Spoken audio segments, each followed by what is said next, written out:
Good afternoon to our viewers and to our friends and supporters of the Edwards College of Humanities and Fine Arts in our 20th anniversary year, 20th anniversary of the college. Very exciting upcoming year. And I and other colleagues of mine are particularly excited because we're adding a dynamic new member of our voice faculty. My name is Tim Cook, by the way, and I'm the director of choral activities and a lecturer in music and music education in the Department of Music. And we are bringing a very exciting new member to our voice faculty, Dr. Amelia Rawlings-Bigler. Welcome, Amelia. We're delighted to see you and just can't tell you how excited I am about what the future holds now that you're joining our faculty. Welcome. Thank you so much. So happy to be here. There are just, we have a half an hour and it would be impossible to talk about all the things I'd like to talk to you about. So we'll have to do some of those things privately, but tell everyone a little bit about your South Carolina roots and so forth and why this is a good move for you. Where are you coming from and why did you want to come to Coastal? Sure. Well, I was born and raised in Columbia, South Carolina. I ended up going and doing my undergraduate degree there, where I actually began singing. I had not really done any singing prior to my undergraduate experience, and I had a transformative teacher there who taught me from the ground up and went on to major in voice performance and music education, and then went on and sort of did a circle into doing my master's at Penn State and then my PhD in Kansas, and then ended up at my former position in Kentucky. And now I'm back to South Carolina, down at the beach where we used to vacation every summer as a child. I never saw myself coming back here. And it's like the most amazing thing that you never thought would ever happen. So yeah. I'm excited about it. On a personal level, I've reached out to you once or twice to see if I can help in some way, but it seems like you already know the answers because you've been coming here longer than I have, and I've lived here 20 years. So anyway, I think of you as, I'll tell our viewers that I took a course with you last summer. I was inspired to take that course because I had the privilege of chairing the search committee that put you #1 out of something nearly 70 candidates that we had for your job. And head and shoulders #1, by the way. And I was so impressed by what you brought. I'd heard about it before, but I had to see it with my own eyes. I thought, well, this is somebody I'm going to learn from, who has really made an art form out of teaching the voice and other aspects of music. And you are you have a national profile. I wonder if you might just talk a little bit about your interest in vocal pedagogy.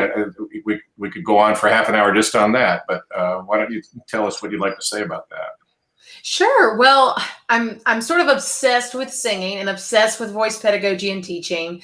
I just have really committed my entire life to that at this point, primarily because, again, I had this mentor very early in my career who just took the time and didn't really accept the whole some people can sing and some people cannot.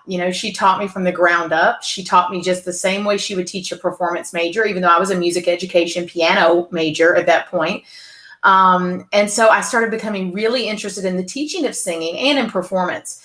But I also love pedagogy because it combines my interest of science. I'm a huge lover of science and math. And so it's a way to combine the art and the science, which is so great, to me. So I've just really committed myself to the 3 areas of performance, teaching, and research, and how they each inform one another and contribute to the whole. And so I love going to workshops and conventions and symposia around the country and just collaborating with my colleagues and researching things that are really practical in the voice studio. And yeah, all things pedagogy. So.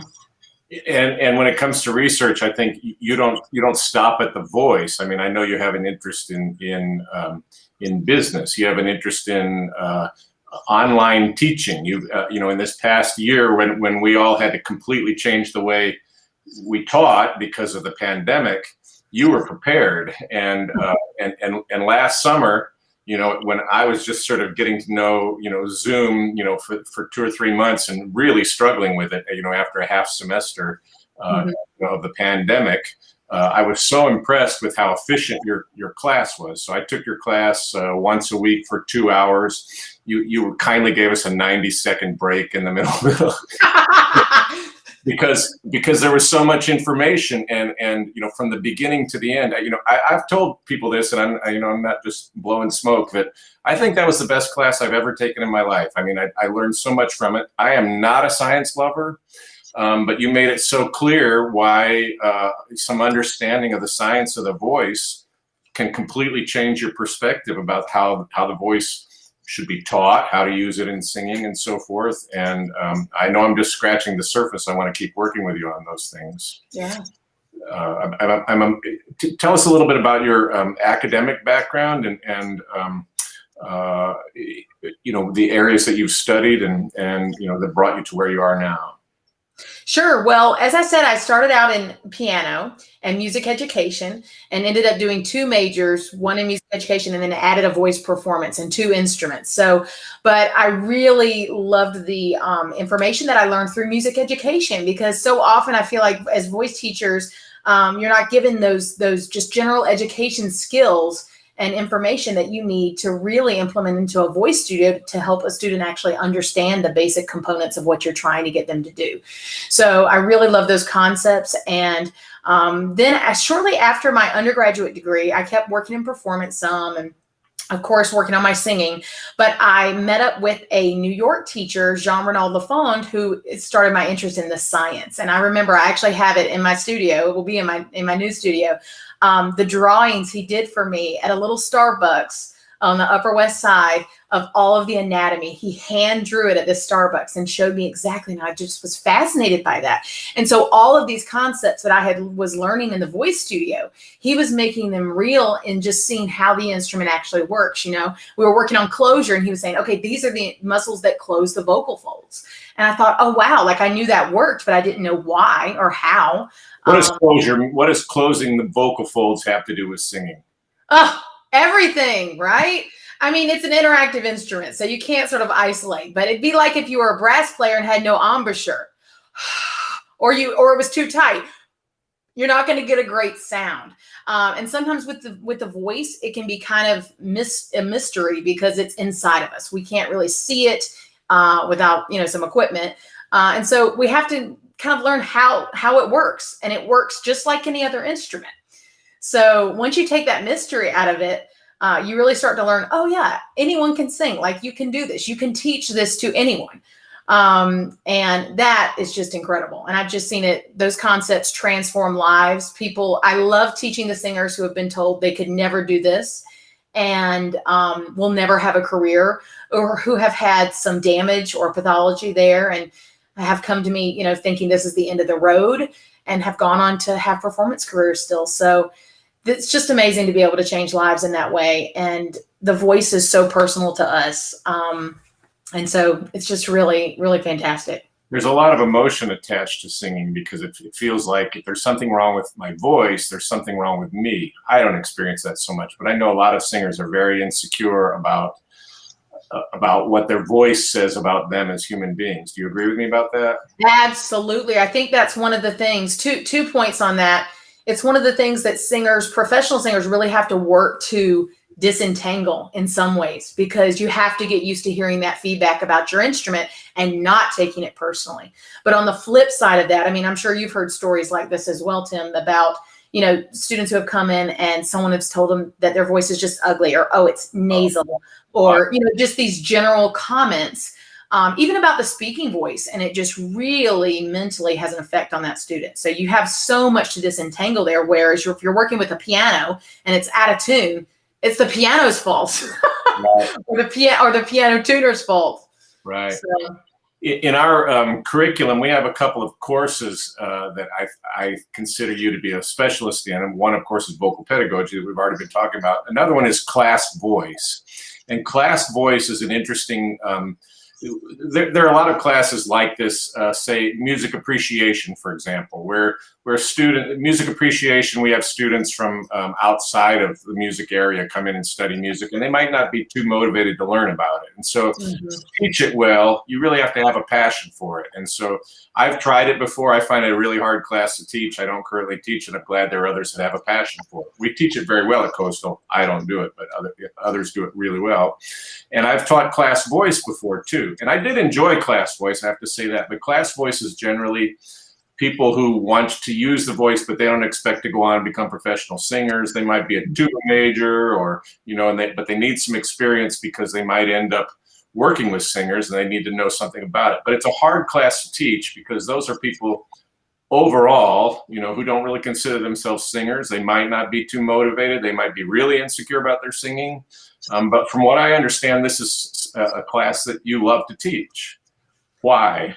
Yes, I love class voice. It's an area of research for me. I first became interested in it through my teacher at the time, David Bankston, who taught me about Clayne Robinson out at Brigham Young University. And he had these DVDs about class voice and just how transformative it could be to have that sort of group effort together, and that the students would actually progress, he said, up to 10 times faster in a group environment. And so I actually went out to Utah and for a summer and did some work with him and his workshops. And I've just always been fascinated by that. At Penn State, I was able to teach as part of my graduate teaching assistantship an instrumental music education major class voice. And those students, I actually still have a before and after reel of them, because it was just amazing, the difference before and after. Some of them have now gone on to be singers. They're no longer doing what their primary instrument was, you know, as the primary thing. You when you were an undergraduate. Exactly. So I think the biggest thing, I just actually presented on this topic at NATS, National Association of Teachers of Singing, last summer workshop, is that it has to be taught in a very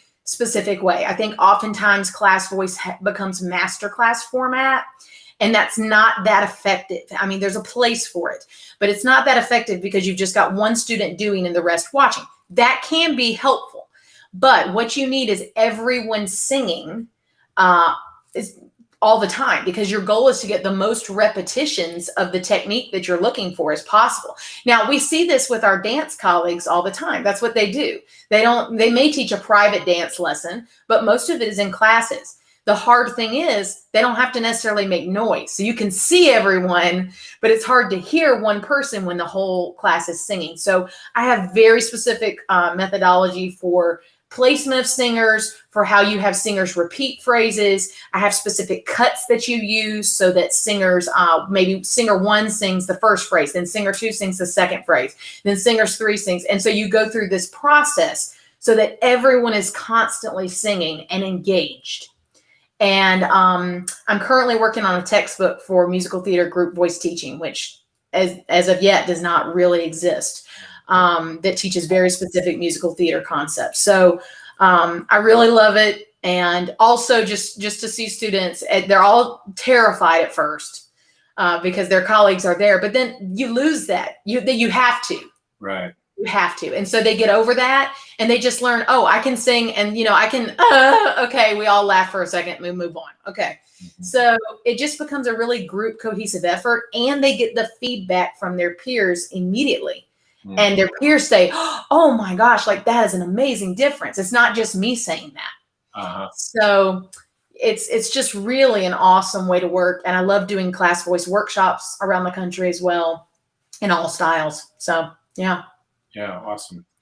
Amelia, I in my undergraduate and graduate work was entirely a classical musician, classically trained. I had a sort of a conversion to classical music, and it caused me to sort of lose track of what was happening in other areas of music. You know, I mean, I enjoy listening to jazz and I enjoy going to a musical theater production, but I didn't ever work with musical theater repertoire, for example. Coastal Carolina, we have a quite active musical theater program, quite, accomplished musical theater program with really talented students that come from all over the country and so forth. And I know you have quite a bit of background in musical theater. Why does musical theater hold so much interest for you when I know, you're a quite accomplished opera singer. I know you have great love for the operatic repertoire. And talk about how the voice, interacts, or the voice is used, in a variety of different musical styles, and your interest in that. Absolutely. Well, I will say that when my first mentors and teachers always used different qualities of vocal sounds and techniques to just basically go for total voice coordination, and never really brought up the fact that, oh, you shouldn't belt. They taught me how to belt, and then through my belting, the entire top range of my voice opened up, which was like, okay, wow, okay. But I never thought anything of it. So how did that happen? Well, why does your belt voice help your top range open up? Well, technically, okay, let me see if I can put this in specific terms here. Through the voice is constantly a muscular coordination. And so it's like if you go to the gym and all you do is stretch, that's all you do is stretch, okay? Eventually what happens is you become really flexible, but you're not as strong. The actual muscles and the joints don't maintain that strength. And same thing, if you go to the gym and you only lift weights and you never stretch, you end up really tight and stiff, although built. We've all know people who are kind of one or the other.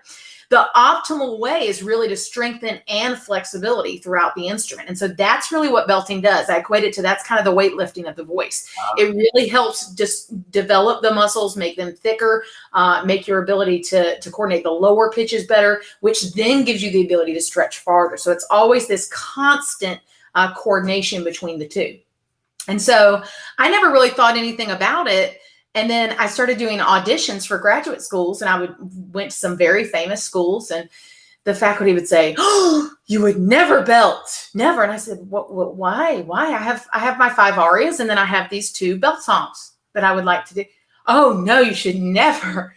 And then, of course, I don't love being told that you can't do something. That's one of the things. People that know me, if you tell me I can't do something, like, be very careful about that, because I will almost kill myself to do it, So I just went into learning everything you can do with the voice possible. So my students, we call that total voice domination. I mean, my students can do literally anything.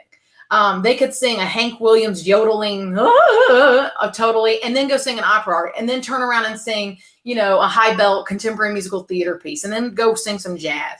So it's just about having that ability to really coordinate your instrument to a high level. And I say it's like gymnastics. Balance beam may be the thing you are just the best on, but you've still got to do the other 4. If you can't do the other 4, there's a real deficiency there. So I have students who all they sing is musical theater professionally, but they'll do vocal exercises just like an opera singer would do. Same vice versa. I've got students that are professional opera singers and will be doing some belting just in their technical work, just to work on that muscular coordination, acoustic transitions, all of those things. So I think it's really important to really have total command over your instrument. Mm-hmm. So you'll have a pretty busy schedule. We all do at Coastal. We all wear as many hats as we can. You'll have a big voice studio and probably teach vocal pedagogy and maybe class. Mm-hmm. I'm not sure what you know about that better than I do, but you also have a continuing life outside of the university, which seems to me like more than another full-time job. So, right? I mean, your research, your teaching, I'm sure you're carrying a number of students from all over the country, right? I mean, you teach right. it, and you do a lot of that online, or most of it, or all of it online. I don't really know. Mm-hmm. And then I also know that you are a very active member of a number of professional groups and maybe even leadership capacities. What are you doing outside of your new job? What else are you bringing with you to South Carolina? Yeah, I love all the different ways that I'm involved in things. I do teach a number of students and professionals across the country, and some people will say, "Well, why don't you just let that go? Just teach your college students." And this is the issue: is that those that are out there performing professionally give me so much information to take back to these college students. they tell me, oh no, this New York coach is saying, don't do that rep. This is new. This used to be okay. Don't do that again. Don't do that anymore.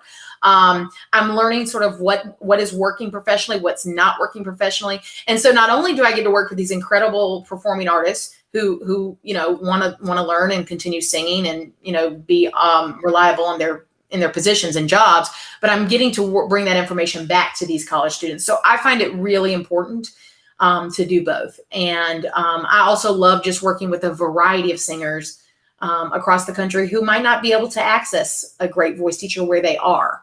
I have students performing in places where there's not a local voice teacher that they can work with. So it's a great way for them to stay with one teacher and have that continuity and everything. And so I really enjoy that. And then my research, absolutely integral to what I do. I'm excited, hopefully with post-COVID, to get back into some actual live symposia. Although I will say I took quite the advantage of all of the online offerings as much as we could because of COVID. That was a great way to get to see some things for a lot less money. And, people had more access that way. So that was great. So yeah, just a lot of different things, but keeping them in perspective and trying to, do my best in all of them. Can you name the professional organizations that you work in, and what kind of work you're doing with them? Sure. Right now, I've done a lot in the past in the Pan American Vocology Association, and actually, I think their symposia is coming up soon. If anyone's interested, I was the membership director for them. I'm no longer the membership director now, but was also very integral in their development of the PAVA vocology distinction that they're working on, the recognition component of that. And that was great. I've also active in the Musical Theater Educators Alliance and the work that they're doing there. Of course, the National Association of Teachers of Singing, Voice Foundation, lots of different organizations to be a part of. And I love presenting at those, conferences. Yeah, awesome. That's again, it sounds like you don't have a lot of free time. Sounds to me like like you don't waste too many hours in a day or too many minutes in a day. It seems to me that I don't. But I'll say if you become obsessed about something, it doesn't quite seem as much like work. There are parts of it, of course, but yeah. I always tell people that too. Like, I could be retiring, not too far off, according to my youthful age, but I don't, and I have 3 jobs. So I have a full-time job at the university. I have a community choir, which is a pretty big job with a big concert season, really big season coming up. And I have a church choir. So that's every Wednesday night, Sunday morning. However, not one of those things feels like work to me because I'm a musician, because every time I practice my job, my soul gets fed, and also my interaction with students, I get great reward from watching them learn things that they didn't know they could do. My favorite thing is to help a student achieve something that they didn't know they were capable of achieving, and watching them grow out. And so, I can do that outside of my work, but I can do it especially well in my work, and so it doesn't feel like work to me. And I still have hobbies though, and I think I have more than you, which is why I don't get as much done professionally as you do. But like I'm a sports addict. I'll confess it. So, oh yes. Do you have hobbies outside of music, or do you have time for anything like that? Well, I'll say I love going to the movies. Of course, I haven't done that in the last year, but at one point I had the most Regal points in the Southeast. So wow.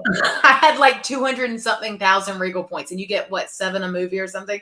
So I used to go to the movie theater all the time, had a movie pass. I was constantly there, saw everything that came out for like 4 or 5 years.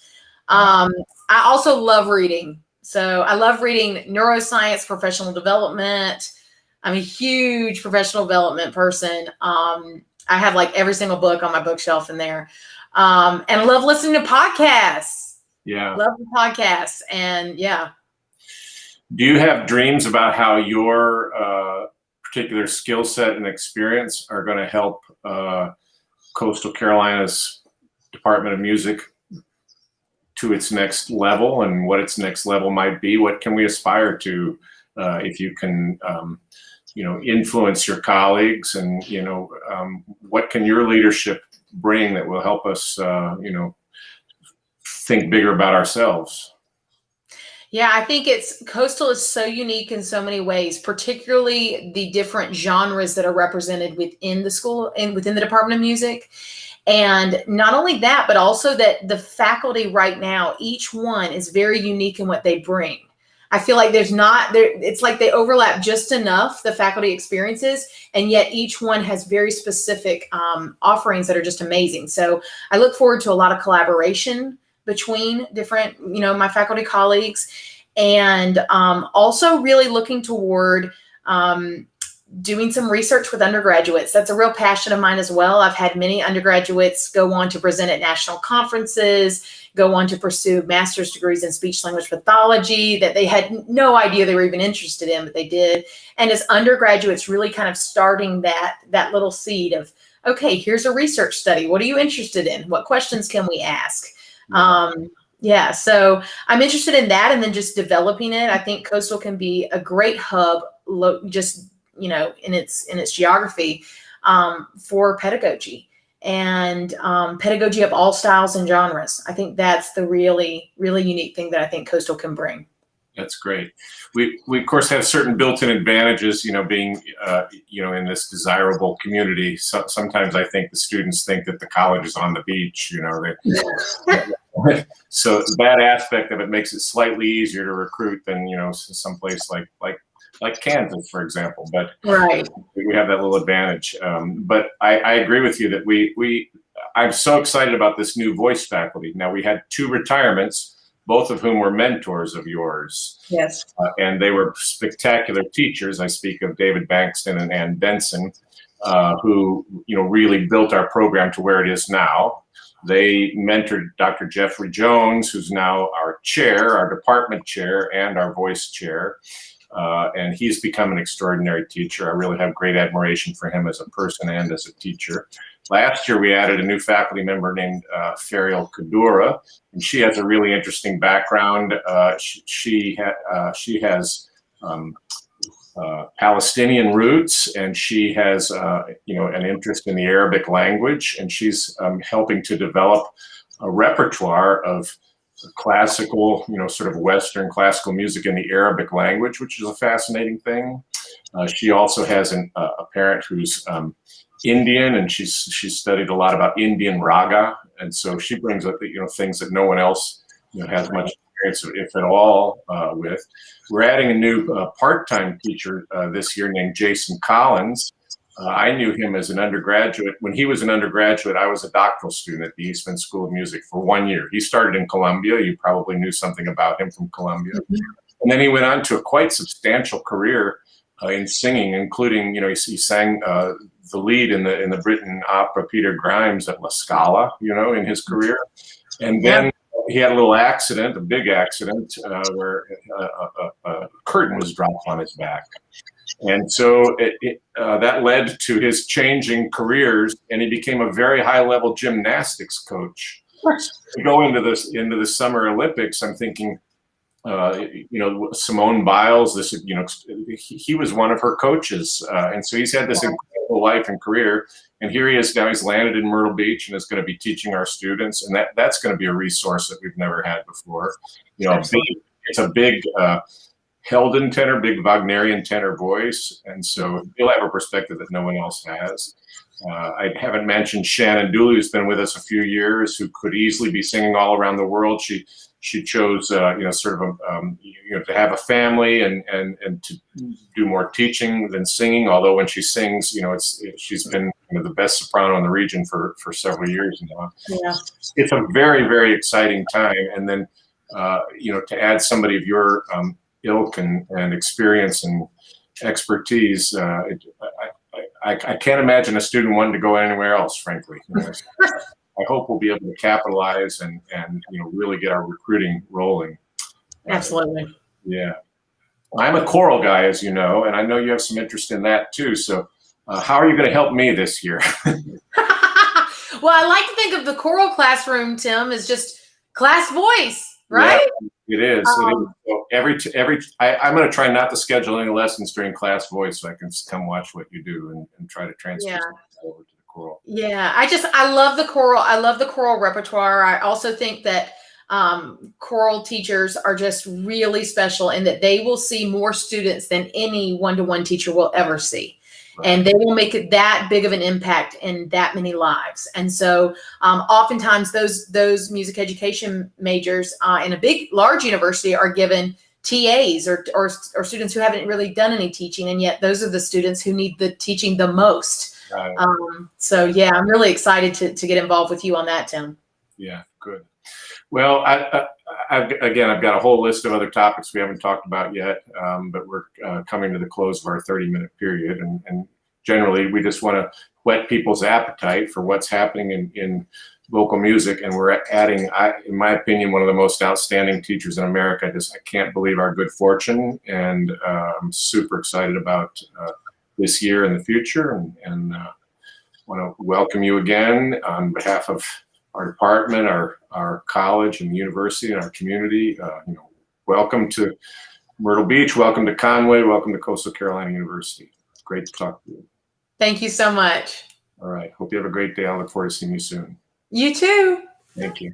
Bye-bye.